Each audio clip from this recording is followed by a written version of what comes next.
Hey, Buff. Need a hand? No, thanks. I'm good. It spawned one of the most rabid fan bases in television history. In 1997, Buffy the Vampire Slayer gave audiences a high school experience like no other. A supernatural drama with a fearless hero. I'm the thing that monsters have nightmares about. A few sexy vampires. The demon takes your body, but it doesn't get your soul. And a slew of teenagers turned heroes in the battle of good versus evil. Now! Now, 20 years later, EW is bringing the cast of Buffy back for an unforgettable reunion. We don't have potluck dinners together. I make an excellent macaroni casserole if anybody's interested in getting a potluck. Are you available Friday? Yeah. Yes! This is surreal. This is like a high school reunion, but much worse because they all still look really great. The following program. Modern style.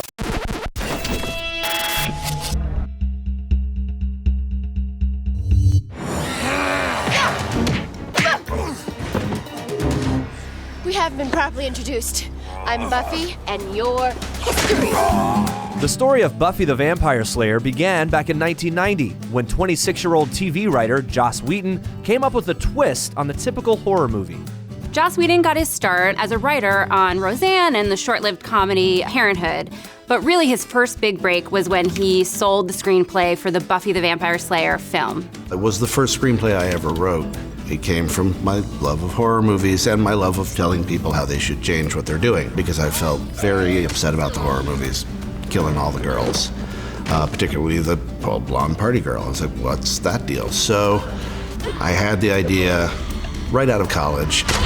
What he did with the Buffy movie was essentially take the everyday girl that kind of gets killed in the horror movie in the first scene and kind of flip it on its head and take that paradigm where instead of being the victim, she's actually the hero, and she's the most powerful, strongest person in the movie. The 1992 film was about a California cheerleader who finds out she's the chosen one. I've been chosen, Buffy. Do what? To stop the vampires. Does Elvis talk to you? Kristine Swanson played Buffy. Donald Sutherland was her mentor. And of course, Luke Perry was the love interest in the film. Buffy, you're not like other girls. The movie was fun, it was campy, it did okay at the box office, but it really got away from the initial vision that Joss had, and he's been pretty open about the fact that it wasn't exactly what he intended it to be. It got made, was different. I imagined more of a horror movie. After the Buffy movie, he kind of worked around in Hollywood as a script doctor. He worked on Toy Story, he worked on Alien Resurrection. A few years later, the people who actually owned the rights to the film approached Joss and asked him if he would be interested in turning it into a TV series. When it was proposed as a TV show and I really started thinking about it, that I said, oh, there's something to do here beyond just, punching a genre in the face. There's something to say about people. I didn't realize how much I would do, how far I would get, but that was the genesis of kind of my career as a storyteller at all, instead of just a yarn spinner, was going, okay, high school is hell. Yeah, I can work with that. I can make people feel what these guys are going through and not just go, ooh, exciting. It's dead. Yep. Whedon pitched the show as a X-Files meets My So-Called Life drama, which basically meant it would take the Monster of the Week format and merge it with an angsty teen drama. It took everyday high school problems, people stealing your boyfriend, cheating on tests, bad teachers, bad parents, and really kind of making them almost into monsters themselves. Can I just say one thing? Help! Joss set the show in the fictional California town of Sunnydale. Have a good time. I know you're gonna make friends right away, just think positive. And he put the high school on top of a gateway to the demon underworld, which he called a hellmouth. This is the type of world where witches, vampires, demons, all these things exist. Strange stuff happens all the time. All right, yes, date and shop and hang out and go to school and save the world from unspeakable demons. I want to do girly stuff. In 1997, Buffy the Vampire Slayer was greenlit by the WB network. 18-year-old Sarah Michelle Gellar landed the title role. Thank you. And look, I won't go far, okay? If the apocalypse comes, beat me. Gellar was a child actress who did a lot of national commercials, which is kind of funny when you look back at it now. I just found out right now, a regular hamburger is only 39 cents at Burger King. Sarah Michelle Gellar also had already won a Daytime Emmy for playing Kendall Hart in All My Children. Mona Kane Tyler, survived by her daughter, Erica Kane, and her granddaughter, Bianca Montgomery. A granddaughter? What about me? I think most people know I was originally cast as Cordelia initially, and did you not know that? Didn't know that. Yes, the original round, and I went through 3 or 4 auditions and 2 tests, and then they still hadn't found a Buffy, and they said, do you want to come back on, a Monday and try again? And I got the role. Are you ready for this? I don't know. Maybe this wasn't such a good idea. I think in the writing and in the concept, we knew that there was really something there, and I thought this could be really fun and something different. Is that more vampires? Must be the weather. Sarah Michelle Gellar was the perfect actress for the role. She was smart and snarky and witty. She also had a great emotional depth and can also really kick butt. You know very well you eat this late, you're gonna get heartburn. Get it? Heartburn? I remember casually mentioning that I had my brown belt in Taekwondo. They made it seem like, okay, well, it's not a big deal. Like, we weren't looking for that. We were gonna train whoever got the role. And then Joss told me, like, years later, they were like, what? But I wouldn't have known that on the day. They all seemed like, oh. 23-year-old Allyson Hannigan was cast as Buffy's best friend, Willow. It's all about emotional control. Plus, obviously, magic. Today, Allyson Hannigan is known for her role on How I Met Your Mother and, of course, the American Pie movies. But at the time, she was a little-known actress who actually had to audition several times for the part. I kind of have this burning desire not to flunk all my classes, and I heard a rumor that you were the person to talk to if I wanted to get caught up. Oh, I could totally help you out. If you have 6th period free, we could meet in the library. When you first meet Willow, she's this bookworm. She has no confidence whatsoever. And one of the greatest character arcs of the entire series was really watching her come into her own with her magic and her powers, and really just her confidence in who she was. The magics I used are very powerful. I'm very powerful, and maybe it's not such a good idea for you to piss me off. So I had gone in and read with Sarah and Nick. I couldn't say the lines to save my life, but the chemistry I thought was good. I knew the second she came in the room, I was like, oh, that's her, obviously. And then I ran into Nick at Formosa Cafe, and he said something very cryptic like, don't worry about it. And I'm like, well, what does that mean? Does that mean I got it, or just don't worry about it because I didn't get it? And I was like, this is awful. And so a week later, they called and told me. That's right, big boy. Come and get it. The role of Xander, Buffy's friend and ally, was filled by 26-year-old newcomer Nicholas Brendon. You're in love with a vampire? What, are you out of your mind? What? Not vampire. How could you love an umpire? Everyone hates him. Nicholas Brendon, who was actually just a PA at the time, auditioned, got the part because he was the perfect sidekick. Private Harris reporting for Buffy. Lady of Buffdom, Duchess of Buffonia, I am in awe. So people are saying, so why did you take this part? I'm like, it took me. I wasn't really at a point in my career. I was acting for 3 months at that time. And it was at the end. We had 6 days after I booked the part, and then we started shooting. So it was 2 days of elation. And then, can we curse on this? Okay. And then 2 days of I couldn't, I don't know if I can do this. I laugh in the face of danger.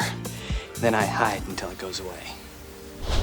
28-year-old David Boreanaz played Angel, the hunky vampire with a soul who wins Buffy's heart. As much as I hate to say this, we should really go kill bad guys. David Boreanaz, he had most recently starred on Married with Children as Kelly's boyfriend. Sir, I hope you don't mind. I'm taking your daughter out tomorrow for her birthday. No kidding, it's your birthday? From the moment that you see Buffy meet Angel, you just know this is going to be a love story for the series. Why are you following me? I know what you're thinking. Don't worry, I don't bite. I got a call to go in and read for this character. It was 6 out of 12, I think it was. It was a short arc character. So I went in and read the scene. It was very brief. I was like, I don't know, I can't really remember what it was. I think it was falling off a motorcycle or something, and then I did this flip and saved her. Or there was something mysterious and brooding about it, because it was all, Angel was all brooding in the beginning. In the beginning? Yeah. That's right. David Boreanaz came in and read, and after he left, I turned to the women in the room, and they were just puddles. There were just puddles next to me, and I was like, well, I guess we're casting this one then. Like, they just, yeah, he had that thing. It wasn't just that she was with somebody dark, it's that she found a darkness in herself. Because at that point, she was comfortable in her power. And that's how I invented television. You're welcome.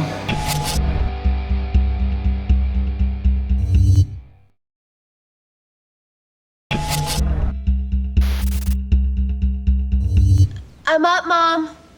Don't want to be late for your first day. In 1997, the WB greenlit Buffy the Vampire Slayer as a mid-season replacement for their Monday night lineup. Who are you? Don't you know? Creator Joss Whedon was trusting an 18-year-old, Sarah Michelle Gellar, to carry the series, and wanted to surround her with a strong supporting cast. It was so hard to put this cast together. It was a very long, arduous process. So you're saying these vampires went to all this hassle for your basic decoder ring? Actually, yes, I suppose I am.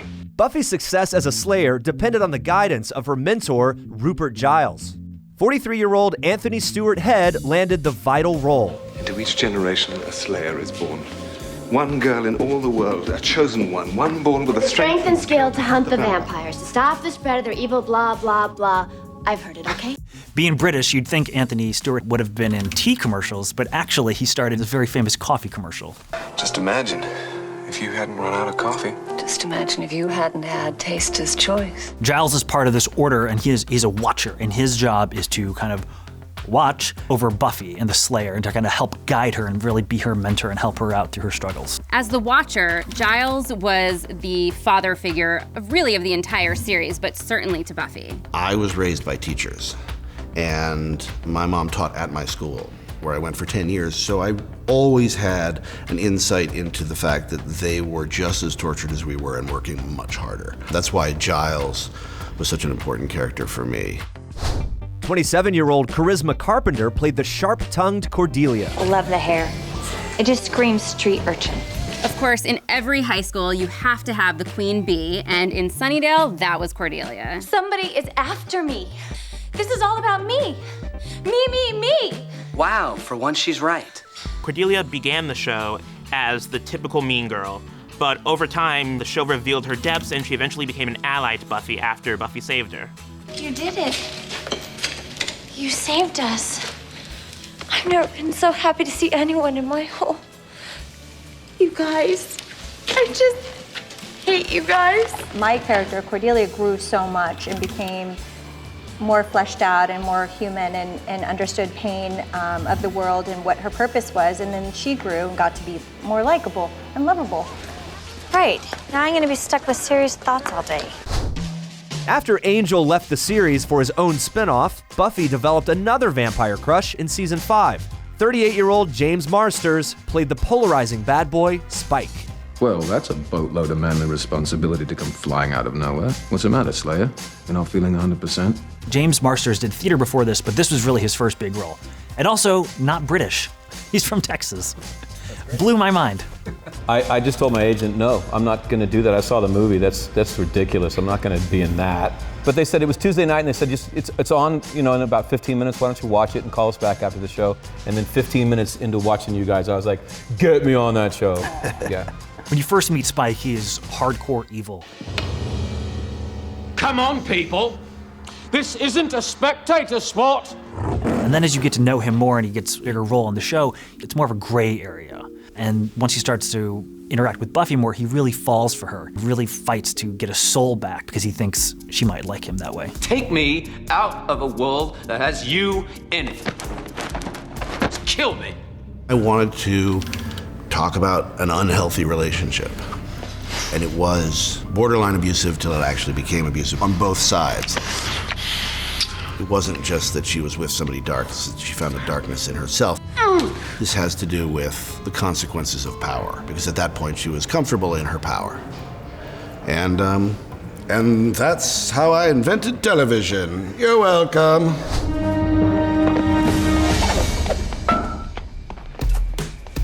That really never works.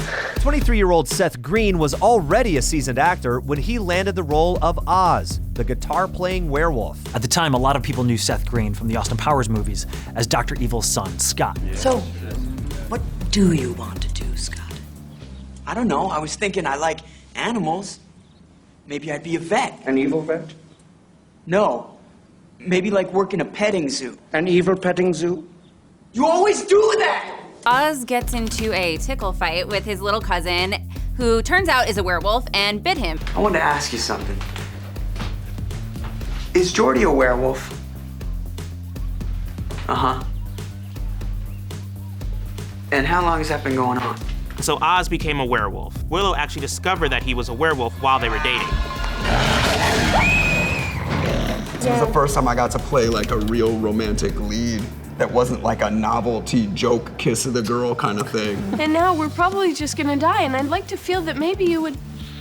So that was fun. You were a leading man. You were a I leading got to man. play guitar and fight dudes with my fists, kiss a girl and have people be like, oh, that's a good thing. A werewolf in love. One of the biggest twists of Buffy the Vampire Slayer was the introduction of her sister Dawn in season 4. What are you doing here? But the twist was that everyone on the show acted as if she had been there the entire time. Buffy, if you're going out, why don't you take your sister? Mom! When you have a world that's highly set in mythology, you can kind of make up your own rules, and maybe that is introducing a character 4 seasons in. I introduced Dawn because I felt like there was a dynamic I hadn't seen. Sibling stuff is different than friend stuff, and we hadn't gotten to play any of that. It doesn't matter where you came from or how you got here. You are my sister. 14-year-old Michelle Trachtenberg was cast as Dawn 4 years after starring in the Nickelodeon film Harriet the Spy. I was a fan first because I was a huge fan of the show. I went and read for Joss and Marty, again, like you said, like 3 pages. And I was like, I really like Willow, and she's like really cool clothes and stuff. And we looked like sisters, but I was a fan. It was really prevalent throughout my whole school, how big Buffy was an influence. I wish Buffy Summers had never come to Sunnydale. Done. 24-year-old Emma Caulfield played Anya, the Vengeance Demon.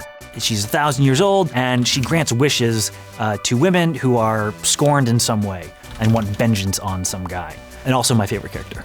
And she's there to help Cordelia, who had just been cheated on by her boyfriend Xander. And by the end of the episode, Giles enacts the spell, and she is actually turned back into her human form. I was feared and worshipped across the mortal globe, and now I'm stuck at Sunnydale High. Mortal. Child. And I'm flunking math. What was supposed to be a 1-episode appearance became a 5-year gig. Yeah, I was hired for a guest star. That was all it was supposed to be. And then I was asked back, and then it was like, hey, I'm sure we'll see you again. And that just kept happening until one day I was there. Forever. I don't have a date for the prom. Well, gosh, I wonder why not. It couldn't possibly have anything to do with your sales pitch. Men are evil. Will you go with me? I have no idea why he paired us up. Because it was TV magic? I mean, really? You're funny and you're nicely shaped, and frankly, it's ludicrous to have these interlocking bodies and not interlock. Please remove your clothing now. Sparks flew. Sparks flew. It's good. It just worked. Welcome to Sunnydale. A clean slate, Buffy. That's what you get here. What's past is past. Buffy the Vampire Slayer premiered in March 1997 on the WB. At the time, the network had only been around for 2 years and was still finding its audience. Now, this is not going to be pretty. We're talking violence, strong language, adult content. But with nearly 5 million viewers tuning in, the first episode was a huge success. See what happens when you roughhouse? You know, I think we were fortunate that the expectation was pretty low. I mean, you're a mid-season replacement on a network that nobody knew based on a less than successful movie, and I thought, great, I can pay my rent this month. You know, I don't think any of us saw this. No way. Buffy quickly became a hit and allowed the WB to brand itself as a destination for teen audiences. Fans were the only ones who loved the show. Critics also celebrated it for its witty dialogue and its well-written female characters. I'm gonna give you all a nice, fun, normal evening if I have to kill every single person on the face of the earth to do it. Yay? This show really found its audience, and people didn't really like Buffy, they loved Buffy. People were really obsessive about it. It was a very cult show. Oh, look, it's the Three Musketeers. The show took off much faster than we expected. We just assumed we were going to make something good that was fun and people would have fun and not notice that it was good. That we were doing that part for ourselves. It was utilizing the horrors of adolescence manifested through these actual monsters. Not wrong about that. And the critics and the audience instantly understood and appreciated the metaphor completely. There was no hiding behind anything. They knew what we were doing and they were into it. It was startling. I love you. I try not to, but I can't stop. That's the grandest love story I will ever tell. You can't argue with that. Buffy, maybe we shouldn't. Just kiss me.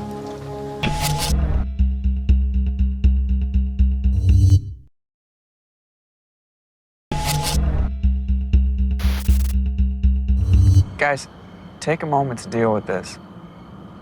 We survived. It was a hell of a battle. Not the battle. High school.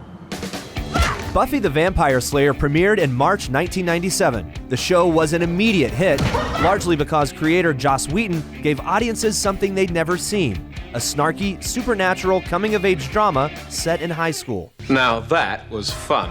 What I realized was the creator was given this ultimate freedom to just sort of tell the story his way, which is super rare. The network wasn't breathing down and trying to over-control. Everybody got to be in their creative realm and to do what they were meant to do.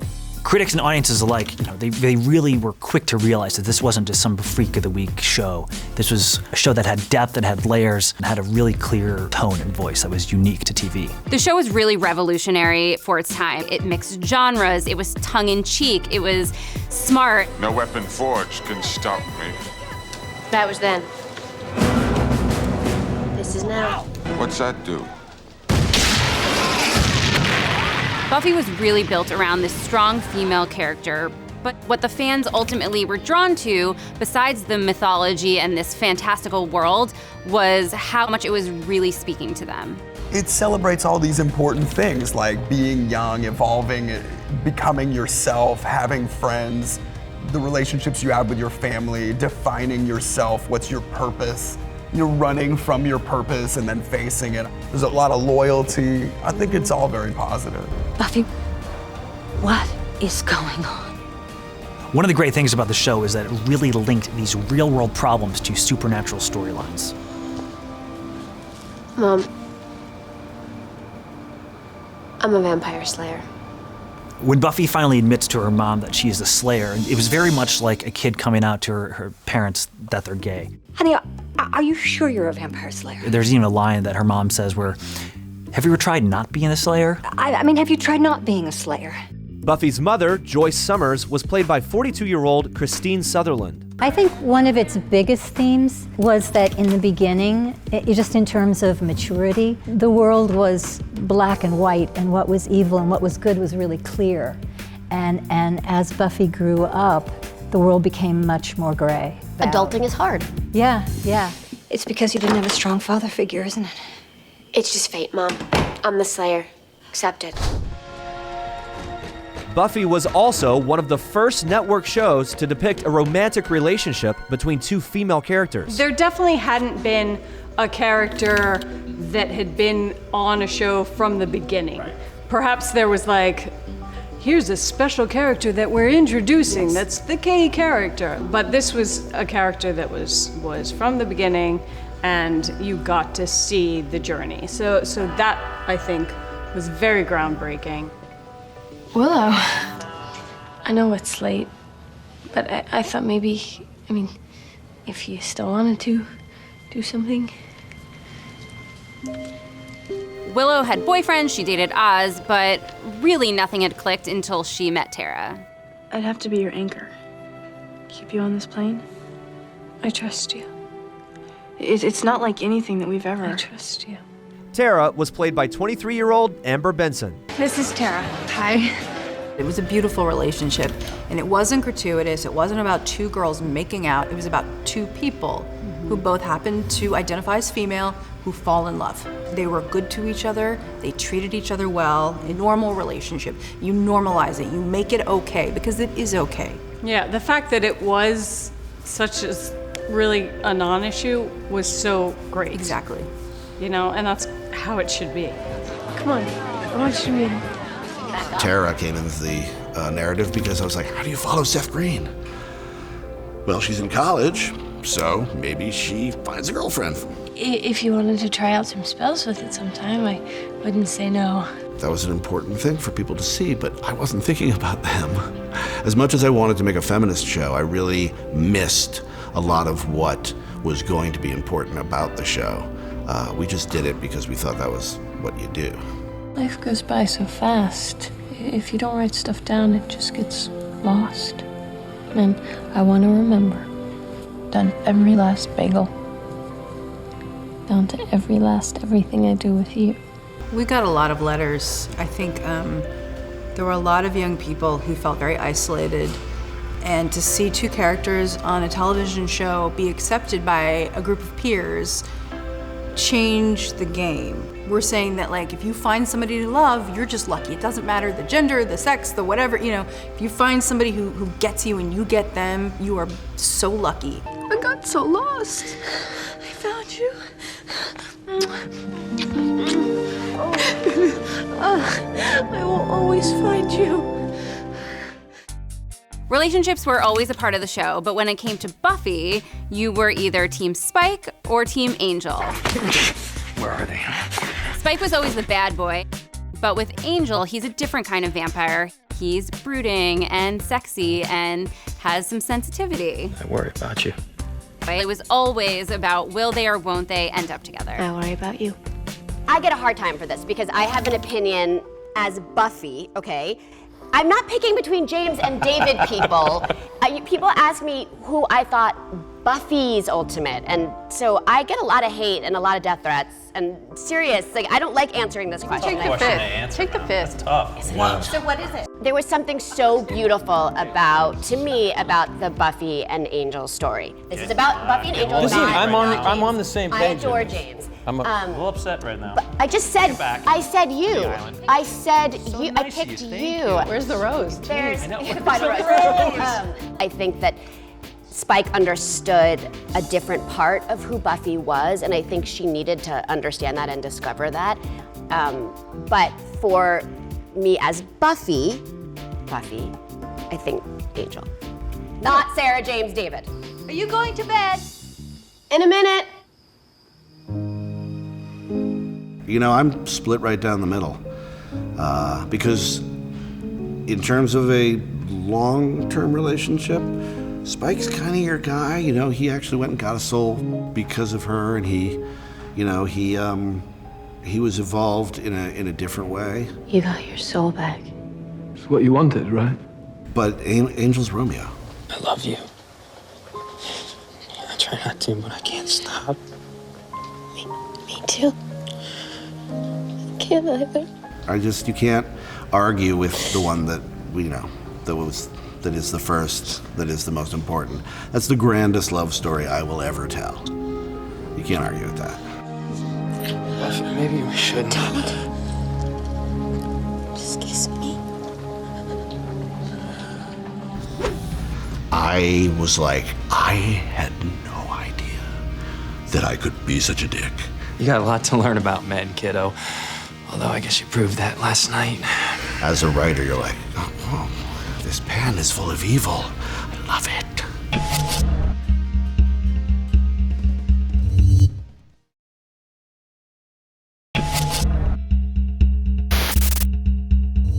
Hey, we were just talking about you. Conversation's over, hell bitch.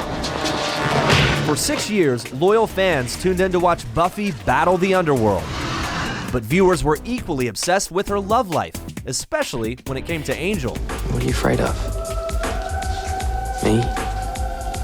Us? Could you contemplate getting over yourself for a second? After 24 episodes of Will They, Won't They, the Slayer and the Vampire finally got together in season 2. Just kiss me. I think there was something so beautiful about that story of first love, and you know, and then they spend that first time together, and it literally pushed him to the dark side. After Buffy and Angel sleep together, we see him get out of bed and ride out into the night, and we know that there's something wrong.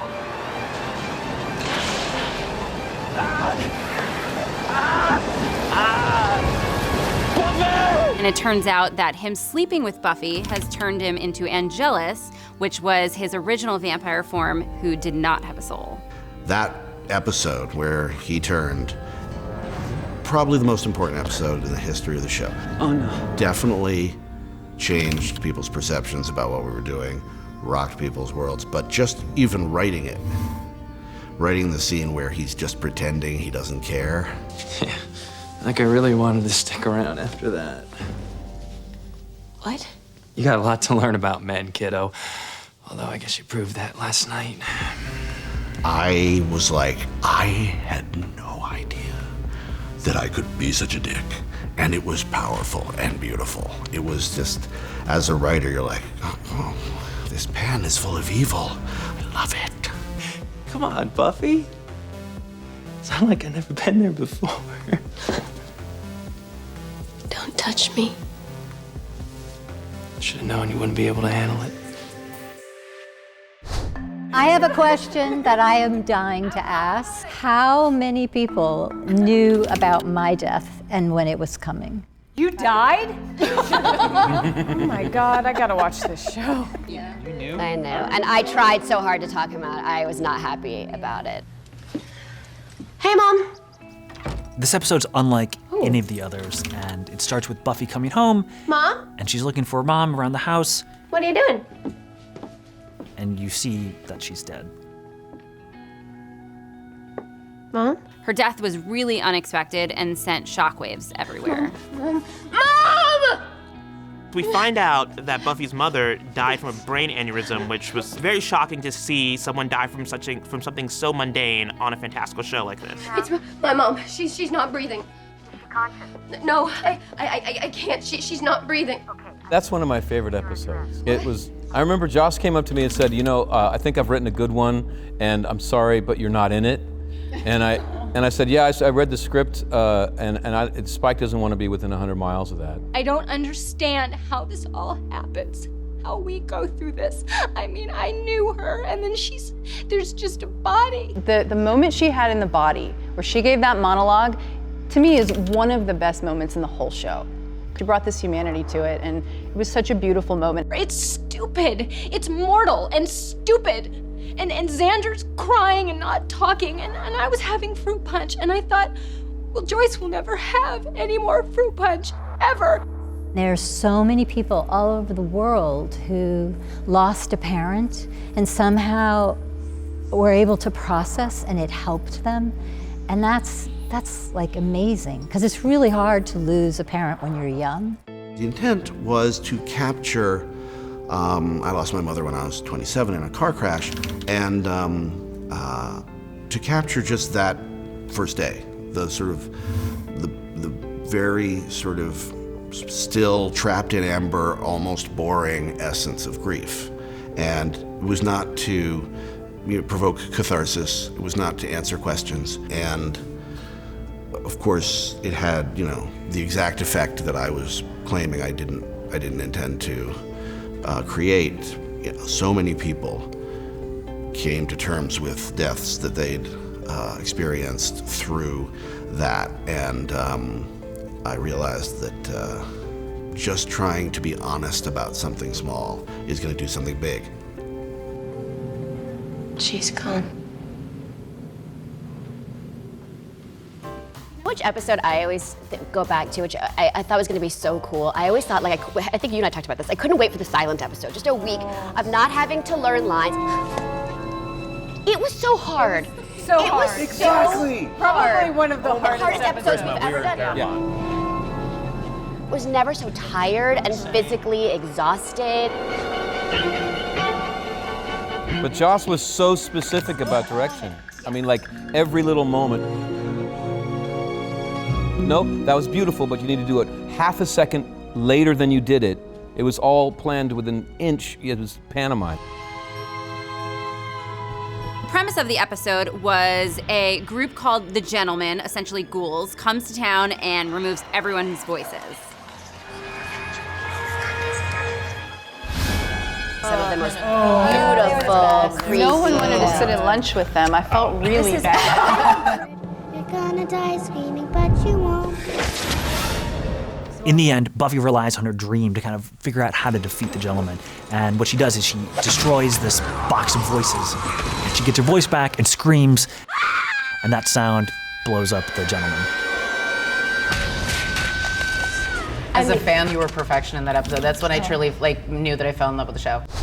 It could be witches, some evil witches, which is ridiculous, because witches, they were persecuted, wicked, good, and love the earth and women power, and I'll be over here. And you guys got to do a musical. That was fun. So we will walk through the fire and let it burn.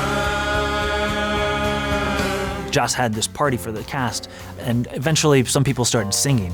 And that's when he realized, like, ooh, these people have good singing voices. Like, we can do something with this. We can make a singing episode. You'll get along. The pain that you feel, you only can heal by living. Does jumping the shark, yeah. I think it was your jumping the fault, shark. wasn't it? It was. Because you're such a So- good singer. At the house. Sorry. You guys just go to the house? Yeah. We used to read Shakespeare at Joss's house, and then at one point I brought my guitar and Joss has it's a party. I hope she fries. I'm free if that bitch dies. I better help her out. The musical for me was just kind of my ultimate, just because it was just so different. He snores. She wheezes. Say housework and he freezes. She eats these skeezy cheeses that I can't describe. It didn't matter if I sucked, if I sang, and like when I danced, because I wasn't hired to be a singer or dancer. And also, too, my character, if he sucked, it would have been great, so. Am I crazy? Am I dreaming? Am I marrying a demon? We could really raise the beam and making marriage a hell. So thank God I'll never tell. I just happen to be great at it. The one when he's naked? Wait, by the way, that was all the time. David used to think it was the David, well, it's true. It's He used to- shocking. he would, it wasn't shocking because he No, would do it's shocking how often he was comfortable being naked and how giggly he is. It's like, Did you see how I like the Grateful Dead? used to do- you see Went it, to and he Ithaca College. He would literally you know, come out a with bit of no a pants gypsy. on just to see if like he could keep a straight Wait, face. that's not a No! He would come out naked just to see if he could make me laugh. Method phase, sorry. no children allowed that day. There were a lot of socks in wardrobe. Lots of socks. Not for David. Everything sort of finds its way back somewhere. And the show is about growing up. So if we did it, you would see somebody going through their life at a different stage. It wouldn't be like, I can't believe we're still in high school. I wear Depends.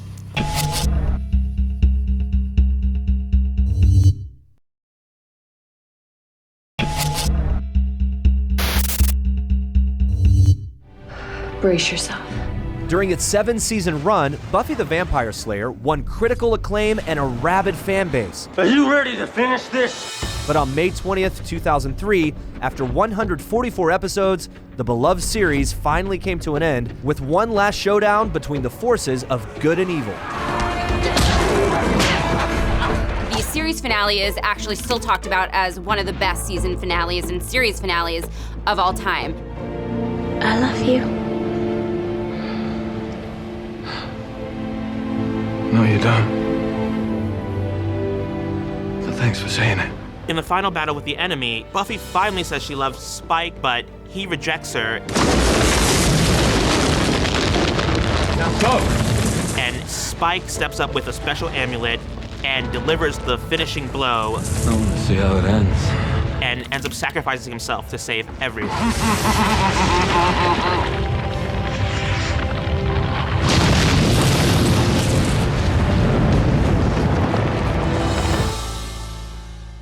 So here's the part where you make a choice. What if you could have that power now? Within it, Buffy has this really powerful speech that she says to all of the potential slayers, and it's really about female empowerment. In every generation, one slayer is born because a bunch of men who died thousands of years ago made up that rule. So I say we change the rule. I say my power should be our power. You know, I think that what was special about the ending was the whole lore of Buffy was into every generation one is born and she alone. And in the end, she said that's bull. Tomorrow, Willow will use the essence of this scythe to change our destiny. From now on, every girl in the world who might be a slayer will be a slayer. You know what? We can all have the power, and she passed it along. Slayers. Every one of us. Make your choice. Are you ready to be strong? It really was such a great bookend for a show that was all about empowerment. Oh my goddess. And then Willow casts a spell that activates all of the potential slayers, and it kind of frees Buffy so she's not the only slayer left. I can feel them, Buffy. All over. Slayers are awakening everywhere. So I hope for Buffy's sake that she's retired on some island somewhere and is teaching yoga to, you know, find her zen. What are we gonna do now? While the show ended, Joss got to continue the storyline in a series of comic books. Joss Whedon wrote the first arc and still oversees all of the comics. And that first one is called Season 8. So it really picks up, and it's the real story of what happens to the characters next. For a writer to continue the story in comic book form like this is pretty amazing because it's never been done before. While the Buffy saga survives in print, fans continue to clamor for a live-action reboot. Right, beautiful. If Joss is helming it, hell yeah. If he's not, hell no. I think it would just be crazy if something like that happened. It would just make so many people happy. Beautiful, great. Everything sort of finds its way back somewhere. So I've been trying deliberately to move forward and do something a little bit different. But yeah, I mean, the great thing is that everybody looks great. And the other great thing is that the show is about growing up. We did it with these guys. You come back, they'd be the age, you know, that they basically are. They probably play a little younger because you do that, and they can. But yeah, you would see somebody going through their life at a different stage. It wouldn't be like, I can't believe we're still in high school. I wear Depends. It's been 20 years since she slayed her first vampire, but the obsession with all things Buffy continues to grow. Beautiful. Since the invent of internet and digital media, generationally, the show's gotten introduced to people that were teenagers when it was on the air, and now they're introducing it to their kids. I'm still meeting like 12-year-olds who are like, I just watched season 4 of Buffy, and that's kind of insane. It's a bizarre experience. The show holds up too, but I think that's the beauty of it, is that it's still relevant now and it still works. Buffy was a way through the television set for a group of artists to tell the audience, you're not alone. We know how it feels. We've been through a similar experience. I got to be on a show that ended up mattering to people. And that's just beyond my wildest dreams. The most important thing to me is that I've had people come up to me and say, this show made me feel different about what I could be, about what I could do, about how I respond to problems, about being or being with a female leader. People getting strength from my own little terrors there's no better legacy than that. That's it. That's why we write. I think as an actor, you ultimately hope to do something that resonates, right? That people, what's your legacy, and I think for all of us here, we have been a part of something that's bigger than us, that still holds up, and I mean, it's all you can ever really hope for, I think. Yeah.